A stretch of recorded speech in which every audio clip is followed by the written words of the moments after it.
এক ছিল অরুণা নামে এক পাহাড়ি রাজ্য। সেই রাজ্যের রাজকুমারীর নাম ছিল ঈশানী। সে ছিল সাহসী, দয়ালু আর পাখিদের প্রতি তার ছিল অদ্ভুত ভালোবাসা। প্রতিদিন ভোরে সে রাজবাগানে এসে পাখিদের খাবার দিত, কথা বলত আর তাদের সাথে সময় কাটাত।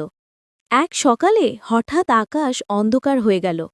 বিশাল এক সোনালি পাখাওয়ালা ঈগল নেমে এলো রাজকুমারীর সামনে। ঈশানী ভয় পেলেও ঈগলের চোখে কিছু যেন অন্যরকম মানবিকতা ছিল। হঠাৎ ঈগলটি কথা বলে উঠল, আমি আকাশরাজ। সে বলল, আমি মানুষ ছিলাম, অভিশাপে ঈগল হয়েছি। অভিশাপ ভাঙবে তখনই যখন কোনো সরল হৃদয়ের রাজকুমারী আমাকে বিশ্বাস করবে। ঈশানী অবাক হলেও ঈগলটির প্রতি তার মায়া জন্মাল।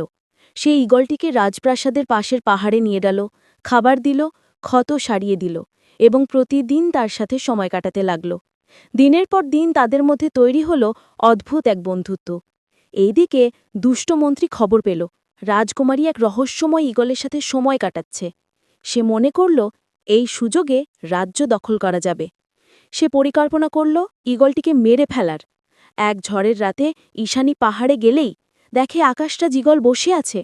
পেছনে দাঁড়িয়ে দুষ্টমন্ত্রী বলল, এই ঈগল তোমার রাজ্য ধ্বংস করবে, আমি এক্ষুনি তাকে শেষ করে দিচ্ছি। ঈশানী কেঁদে ওঠে ঈগলটিকে জড়িয়ে ধরল। না, সে কাউকেই ক্ষতি করবে না, সে আমার বন্ধু, সে আমার বিশ্বাস। ঠিক তখনই আকাশে বিদ্যুৎ চমকাল।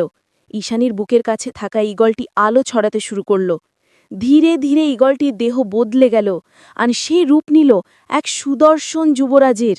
সে বলল, আমি স্কাইডোম রাজ্যের রাজপুত্র আদ্রিক। তোমার বিশ্বাসেই আমার অভিশাপ ভেঙেছে ঈশানী।